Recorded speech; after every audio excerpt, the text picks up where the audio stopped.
Hello, everyone, and welcome. I'm happy to be your host for today's webinar. My name is Dana Jaber, and I am a Senior Clinical Affairs Scientist and Customer Success Manager at Bionano. Thank you for joining us for the fourth session of the Bionano in Motion webinar series. As many of you know by now, these series highlight the latest and most impactful studies that showcase the use of optical genome mapping, or OGM, across a variety of fields, including hematological malignancies, constitutional diseases, and others. Today, we are delighted to welcome Dr. Kornelia Neveling from Radboud University Medical Center. She will be sharing her team's experience using OGM across a broad range of indications, including leukemia, rare diseases, and repeat expansions. Many of you may already know Dr. Neveling, as she is one of the earliest adopters of OGM in Europe. She is also an active contributor in the International Consortium for OGM and in the broader OGM community.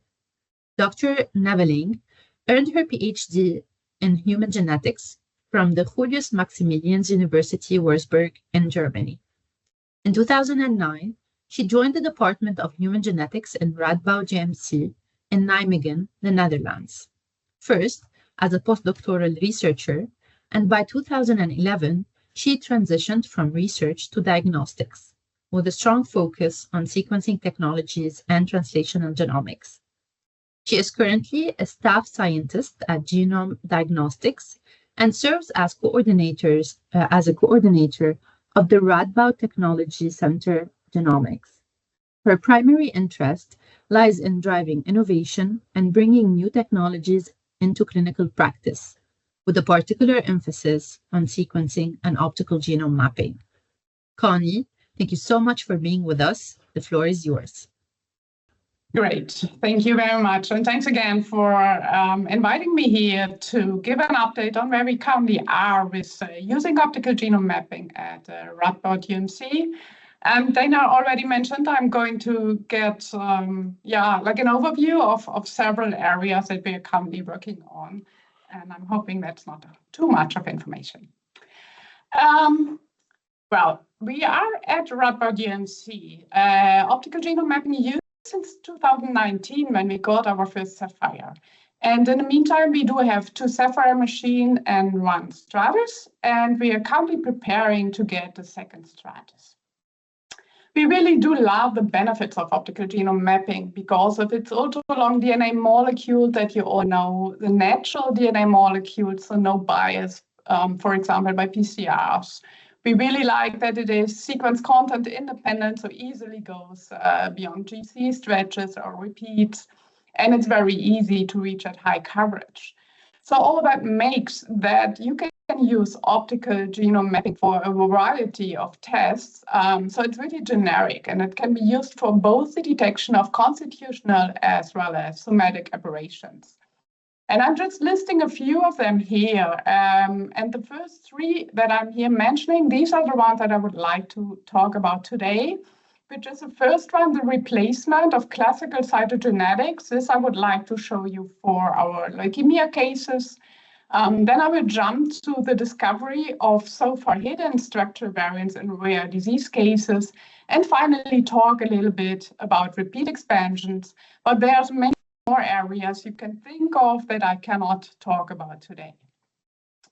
So if we start with leukemia samples, that was a question that we had in 2018, 2019, when we started with optical genome mapping.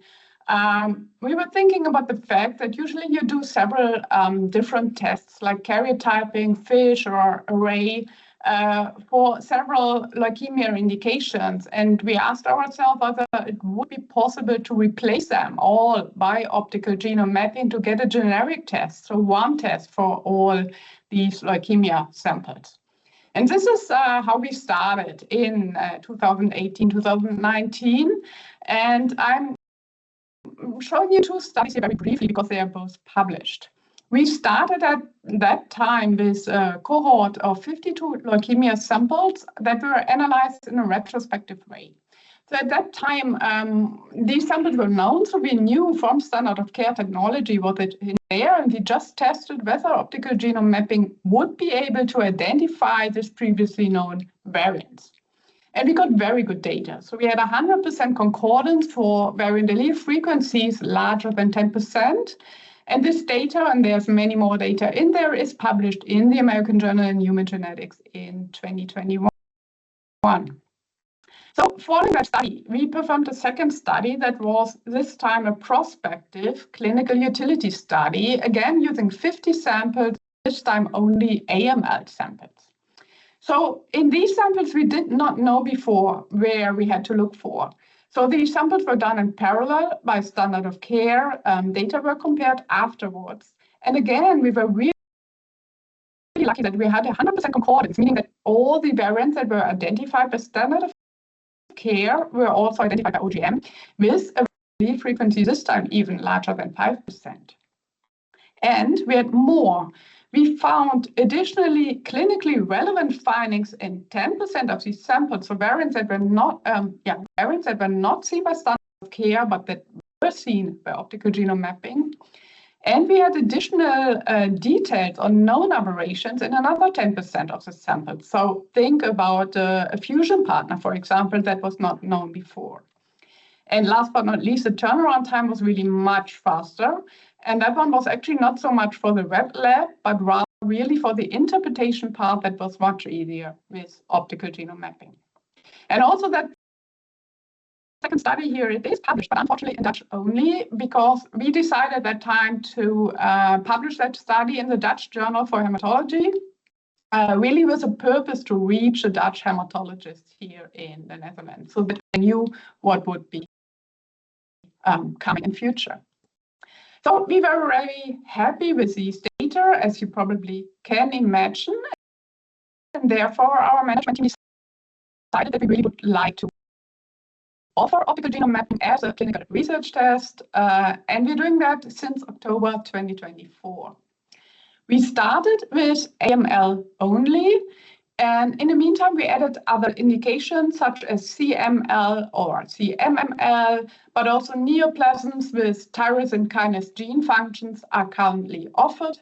And the next ones we will work on will be ALL, probably CLL and MM. So there are some other indications that are coming in future. We are working with different tissue types, which is mainly bone marrow and heparin blood at the moment. And both DNA isolation and labeling is done in an automated fashion on the long string vantage system or STAR-V system from Hamilton. And I'm showing you that in a minute. And imaging is currently done on 2 Sapphire systems, still on Axis 1.7.2. So before I tell you about the Hamilton system, I would like to draw your attention to another webinar, and this is on the ionic system. And the ionic system is also a system for isolation of ultra-high molecular weight DNA, which is also working very well in our hands. Unfortunately, I do not have the time to show that all today. So please, if you're interested, go to that webinar that is available on YouTube, and feel free to have a look at that one. So let's go back to the long string vantage, the STAR-V system from Hamilton. As said, this is a robotic system that we're using for both the isolation of ultra-high molecular weight DNA, but also the labeling of that DNA. It's a relatively large robot system that can do 4 to 12 samples in one run, and with a maximum of 24 samples a day. And you see in these tables here, runtime differs a little bit depending on how many samples to do. So somewhere between 1.5 and 3.5 hours for isolation. This is runtime of the Hamilton only. So there's a little bit hands-on time on top, like qubit measurements or preparing your samples. And labeling is around 3.5 hours, and this actually is independent on the number of samples. You can do up to 12, but the time will not change here. Concerning the quality of the data we get from there, this is very much comparable to what we get with manual isolation and labeling. I only show a few metrics here. You will not be able to read that, but this is just blood, bone marrow, and cell pellets, and all these tissue types work well, and I'm showing here just a few different quality parameters. What I'm writing here, I have to be honest on that, we use it mainly for bone marrow and heparin blood at the moment, and cell pellets work very well as well, although we hardly use those, so therefore it is in brackets. The one thing I have to add here, though, is currently we do not get EDTA blood up and running, and I really have no idea why. Manually, it's super easy, but this robot doesn't like it at the moment, so we are working on that and hope to get that one up and running soon. So, as said, we started with that workflow in October 2024, and by now we have, and this was on the 20th of August, 292 samples done in a completely automated way.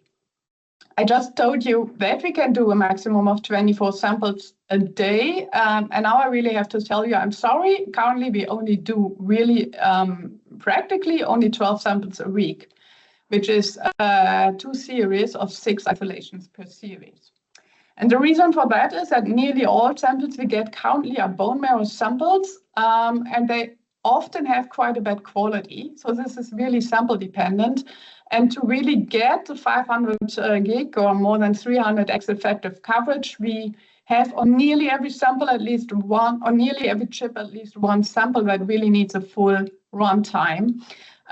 So the limitation currently for us is the Sapphires and not the Hamilton system.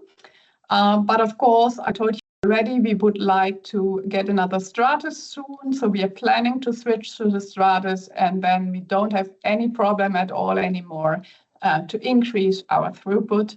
And we are currently validating Access 1.8.3 for that.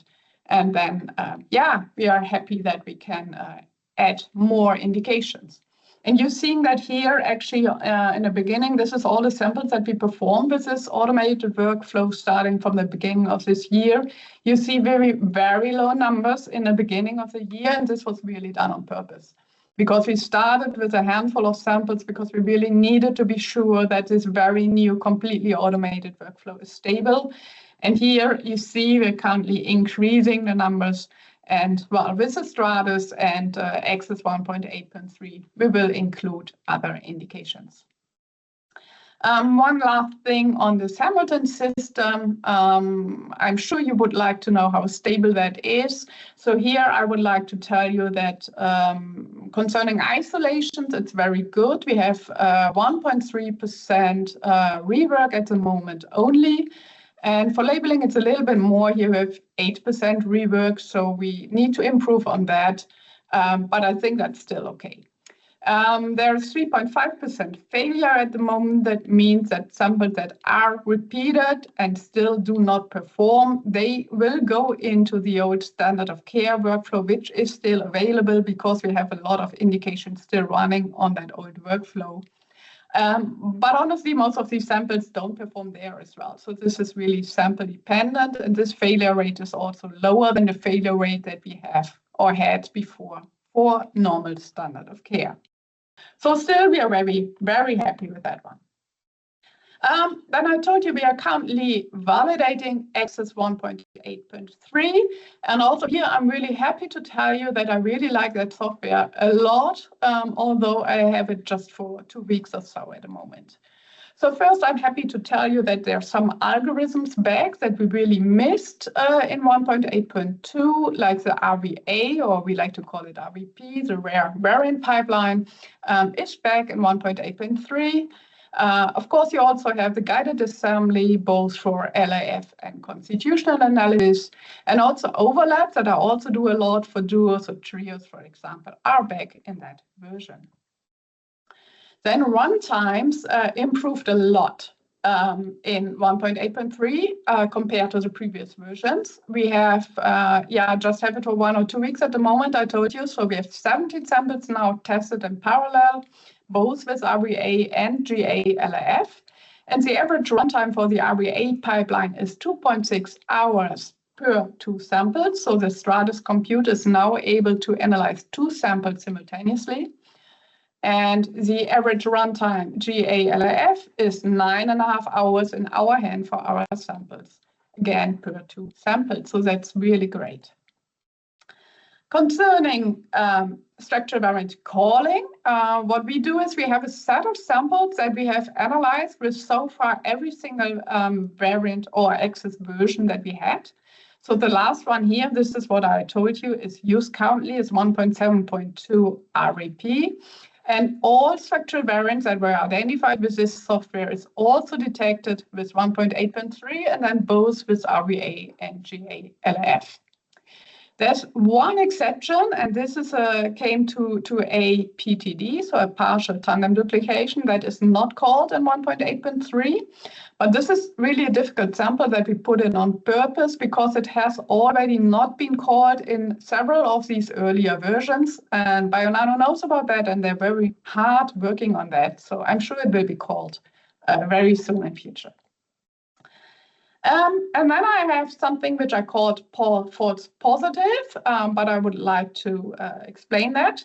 This is about translocations, and in 1.8.2, so the previous versions, we had a lot of additional translocations suddenly popping up that all did not seem to be true, so we thought that these were false positive. And I'm really happy to tell you that they are nearly all gone. So now in 1.8.3, we have just one single translocation in addition that we did not see with the previous versions. And in GALAF, we have 8 in addition. But if you look at these translocations, we see that they all have a high confidence and they look true, but they do have a very low VAF and a low number of self-molecules. And sometimes they only have one call for a translocation where you would expect 2. So honestly, for most of these at the moment, I'm not even able to tell whether they are really false positives. So they may be true ones with such a low VAF that we just have not seen them before. And also here we are currently looking into that. So as I'm not going to show you so much real data today, I wanted to select at least one example. And this is data from a CML sample where there was a question whether there is a Philadelphia chromosome translocation 922 present. And when we saw that, well, this sample or the circus plot, it was a little bit more complex. So yeah, you see a translocation 922, but there's also chromosome 8, 16, and 18 involved. So this is a complex event. And the lab specialist analyzing this data actually had a little bit of trouble to identify whether this is now really resulting in a translocation 922. But actually it seems to do. So this seems to be really a Philadelphia chromosome. But if you look at the karyotyping, there is no typical Philadelphia chromosome visible. So what you see is like a little bit darker chromosome 22.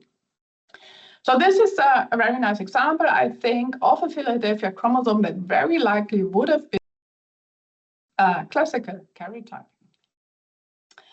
So this is already what I wanted to show you from the leukemia. So this is where we currently are. And from there, I really would like to jump to the identification of hidden structural variants in rare diseases. So going from rather frequent leukemia samples to rare diseases, so that may be a little bit weird in your eyes, I don't know. But if you think about a rare disease, I mean, the definition of that one is that it would affect less than 1 in 2,000 individuals. So that is really rare. But I'm not sure whether you're aware of the fact that there are more than 7,000 rare diseases present and known to date. And 1 out of 17 individuals will develop a rare disease during lifetime.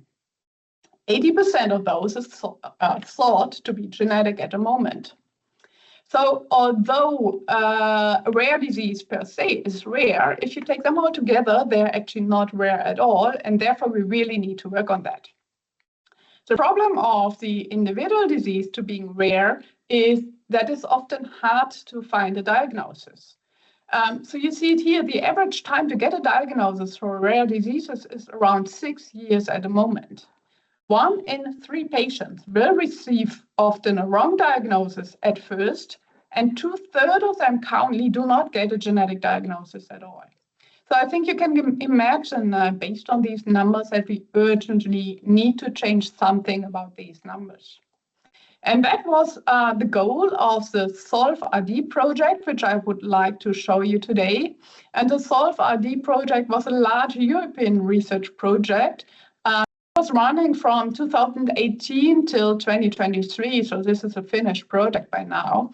And the goal was here really to solve the unsolved, so to find the missing heritabilities in these rare disease cases. There were 6 ERNs, so European reference networks, working together in SolveRD, and together they had 2 main approaches. And the one was the reanalysis of more than 20,000 existing exome and genome data sets, and the other one was a generation of new data for another around 5,000 samples. And these 5,000 samples here, they got in first instance short and long read genome sequencing, epigenomes, and transcriptomics was performed. And very late in that process, because we were so happy with the data, also optical genome mapping was included. And this is what I would like to show you today. Because we were joining this project so late in the process, we have relatively small numbers here. So in the end, we analyzed 244 samples from 144 families. And of these samples, 162 were affected and 82 were unaffected family members. So here in that left pie chart, you can see the different ERNs, so the type of diseases that these samples were coming from. And on the right side, you can see that most of these samples were singletons, but we also had duos and trios and quads.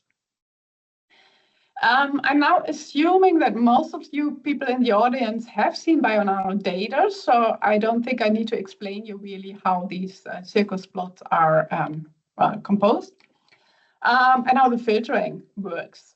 But just as a brief reminder, if you do not do any filtering at all, we usually get around 6,000 structural variants per sample. And then we can filter, for example, for rare variants only. And then we end up with around 60 variants per sample. So these are quite normal numbers. And then if we do have a trio, and this is a very nice thing here, we can do a de novo analysis. So not a de novo assembly, but looking for de novo structural variants. And then in many cases, we end up with either 0, 1, or 2 structural variants that are de novo. So this approach we like really a lot, and it helps us a lot. So especially this de novo structural variant filter is super effective. And in this study here, we had now 33 trios in total, and in 8 of those, we had a de novo variant called. And when I say we had a de novo variant called, I mean that I filtered like super stringent with a frequency of 0%, and then go for recommended filter settings, meaning structural variants larger than 500 base pairs. So then, as said, we had 6 trios with exactly 1 de novo variant. So this is very easy to identify. We had 1 trio with 2 de novo structural variants, and that one is actually the one that I'm showing you here. One of them was a small de novo variant somewhere in the middle of nowhere, I have to say, some intergenic regions. But the other one was a 13.3 kb deletion in a gene called PUM1 in an epilepsy, or a sample from an epilepsy patient. And that one actually was not seen by short-read genome sequencing, but it was very easily detectable by OGM. And then we had one case that was really complex. Here, I'm showing you on the right side only one of these chromosomes, so only chromosome 12. But here you see already a lot of de novo structural variants. So all of these are de novo, and in total we had more than 25 de novo structural variants. So all these and many more data were identified in a so-called OGM and long-read sequencing solvathon. So I'm not sure whether you've heard of that term. In the meantime, we hear a lot about hackathons, so meetings where people from different disciplines join each other to analyze data together. And within SolveRD, we did the same, and they just called it solvathons. So there was one solvathon on transcriptomics, one on long-read genomes and OGM, one on short-read genomes, and one multi-omics solvathon. We met live, different disciplines all working together in Solv-RD. We analyzed a lot of data, and within 2 days, we had 9 of these samples solved.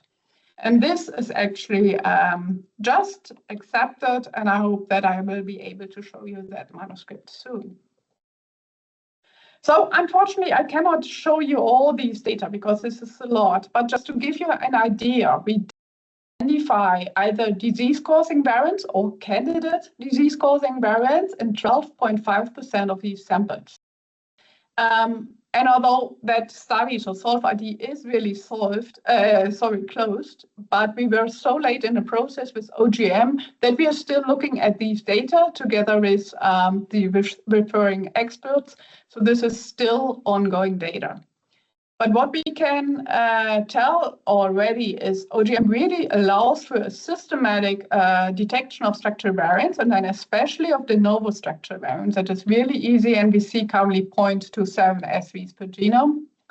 And the SVs that we are identified are missed or so far hidden structural variants in both known disease genes, but also in new candidates.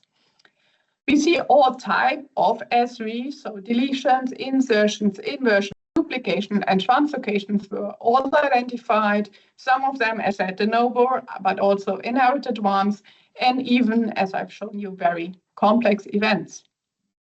So although NGS is really used everywhere, and especially long-read sequencing is absolutely great, we still feel that as there is such an important role for structural variants still in the missing heritability of these rare diseases, it absolutely makes sense to use OGM here as well, because nearly all of these samples had NGS before, and we still, as I told you, identified variants in around 12%. So that's it already for the rare diseases, and now jumping to repeat expansions. And also here, you will know that repeat expansions are extremely important because they result in at least 60 human diseases, what we know today, and probably that will also increase the more we can do now OGM and long-read sequencing. But so far, it has been super difficult to analyze, especially by short-read sequencing. And many laboratories still use these old standard of care technologies like fragment length analysis or repeat prime PCR or Southern blotting. And you know that these are really work intense. You need to customize them per locus. They often have an upper size limit or get, not so precise anymore as long or the longer the repeat goes.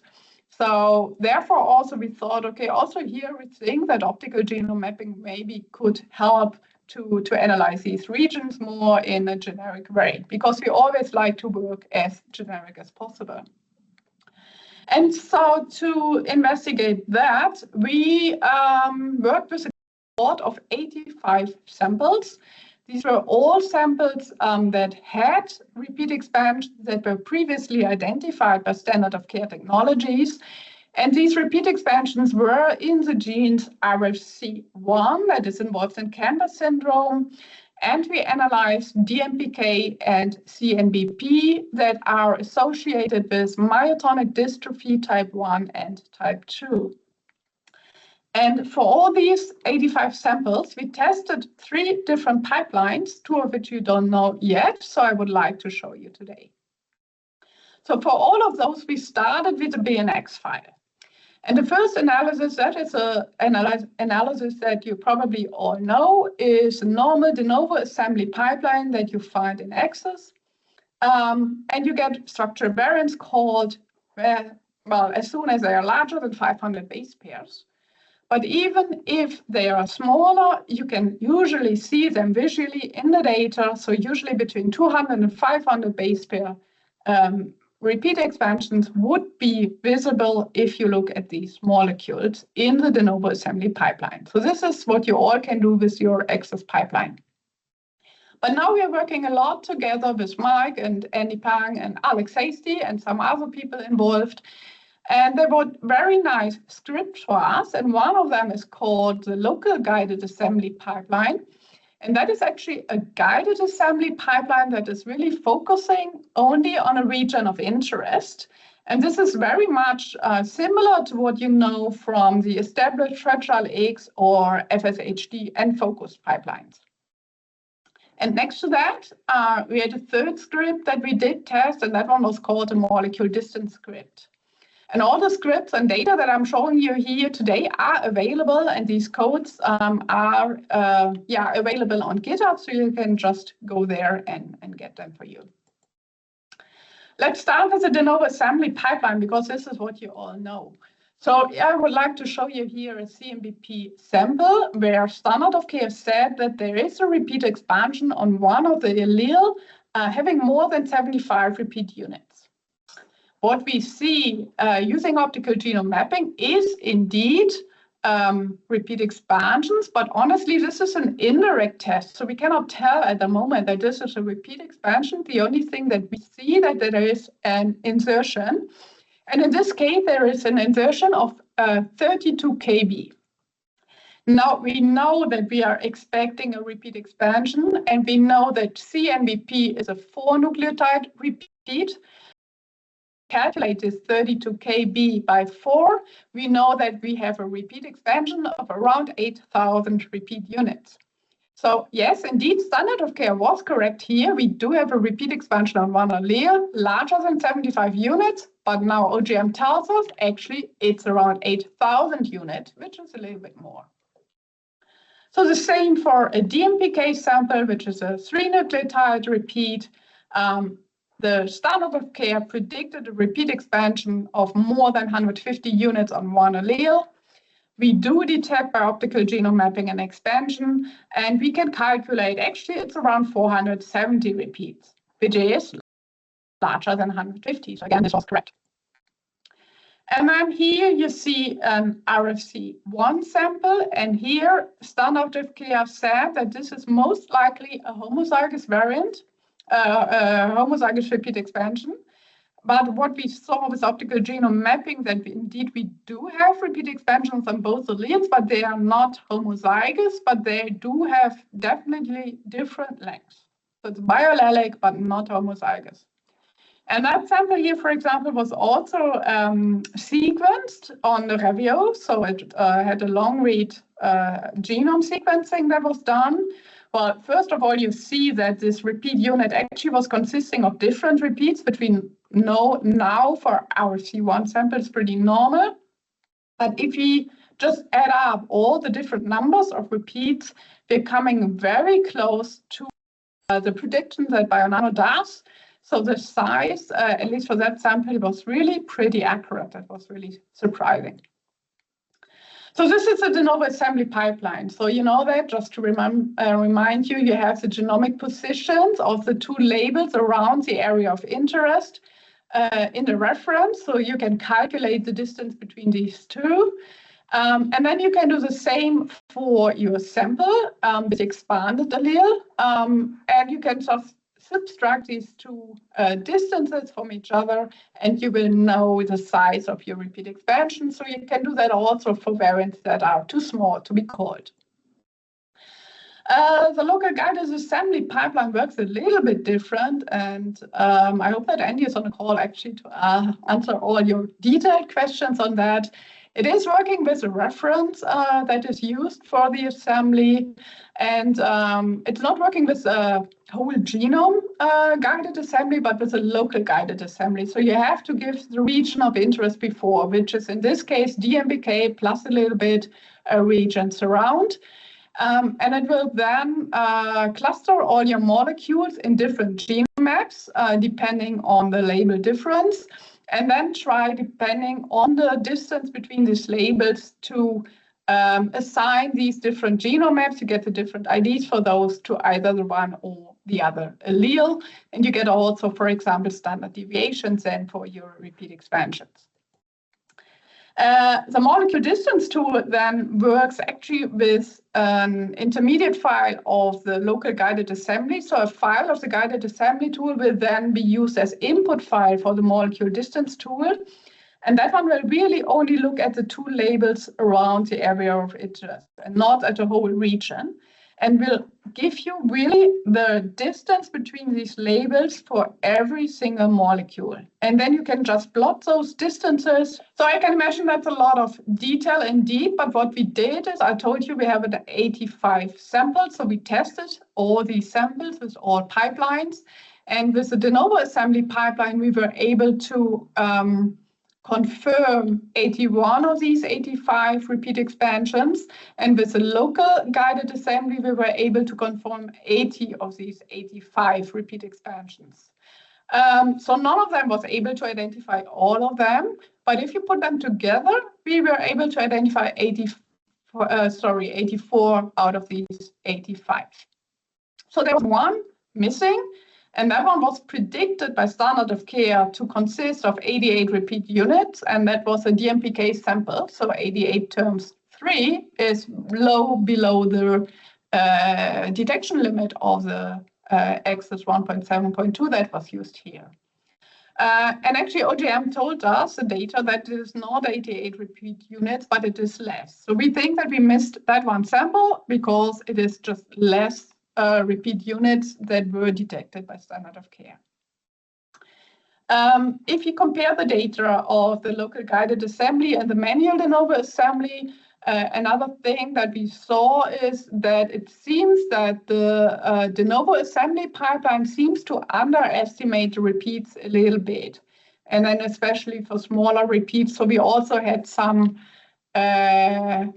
wild type alleles that were not 100% correctly caught. I will show you in a minute what we do with that. But in general here, you can use both this de novo assembly pipeline and the local guided assembly for the size estimate. And especially if you use them together, they really give you a good idea on how large your repeat unit really is. And then I said, with the output of the local guided assembly, you can go into the molecule distance tool. And that one is actually a tool that you can use for the detection of somatic instability, which is also very important for several repeat loci. Because there you can very easily detect whether a repeat is stable or unstable. And you see that already by looking at the molecules. You see this is a rather stable repeat here, whereas this is a rather unstable repeat. And if you then use that pipeline to plot your molecules, you can again get these bar charts or the histograms. You can separate your two alleles. And in case you have a stable repeat expansion on one allele, it will look like this. So you get two peaks. But what we saw a lot in repeats with somatic instability, that we don't get a second peak, but we get this kind of smear here rather. This really is the result of the somatic instability. And now I can go back to that and tell you why we have this difference between the local assembly tool and the de novo assembly tool for several of these samples. Because all of these samples where these two algorithms gave different results. There were either very small repeats that were below detection limit, or there were repeats with somatic instability that apparently makes it pretty difficult for the software to determine the correct size. So therefore, we think that you should use those tools together. And we made this kind of workflow as a suggestion. So what you could do if you are analyzing your samples, you would do your normal de novo assembly, or maybe now the normal genome-wide guided assembly to analyze your samples. And if you then think, okay, there may be repeat expansions I would like to look at, you can run the local guided assembly pipeline. And there already you can have a look at your molecules. And when there is any suggestion that there is somatic instability, then you can run the molecule distance script to get more information on that somatic instability. So using those workflows, we really were able to identify 98% of pathogenic repeater expansions, actually with greater accuracy than standard of care, because for standard of care said, we know it is more than 75 or more than 150 base pairs, but now we get a real length rate. And so far, we did not see any size limit. And if you're interested in that, as said, all these codes are available. The data are published in a protocol manuscript, but also in a research manuscript in genome research. And actually, there's already another study here from Radboud UMC, our colleagues that are using these tools for the analysis of myotonic dystrophy using antisense oligonucleotides. So a lot of data to read here, and asserted codes are available. Yeah, so that's it already what I wanted to show you. Just to summarize, I hope that I've shown you today that it is possible indeed to use OGM as a single generic test for clinical research of leukemia samples using a completely automated workflow, which we are really happy with. And we like to really include more indications very soon. Then I hope I have convinced you that OGM also allows us to identify both disease-causing SVs, but also new candidate disease-causing NVs. We see that in around 12% of unsolved rare disease cases, most of which had NGS before. And I think also these numbers confirm what other people are publishing concerning unsolved rare disease cases. And last but not least, I have shown you new tools for the analysis of repeat expansions that can recognize nearly 99% of pathogenic expansions with greater accuracy than standard of care for long repeats without any appearance size limit. So, and as you can imagine, there's a lot of people involved here from Radboud UMC, people involved in SolveID, a lot of people of Bionano that help us with all the different software and workflows, and Hamilton, etc. Yeah, Hamilton people as well. And really, I hope that I have not forgotten someone, and otherwise, please apologize. And yeah, I'm thanking also you for your attention. Thank you very much. Thank you so much, Corny, for this insightful talk. It's really nice to see the expansion of OGM in your lab since 2019 and over the years. And it's also nice to see how your lab is using this technique across different indications from heme, where you showed us how OGM has added value either in the retrospective study or the prospective study that you performed as well. And also in rare diseases that you described as not very rare, and I agree with you on that, and to see how OGM is helping resolve those unresolved cases.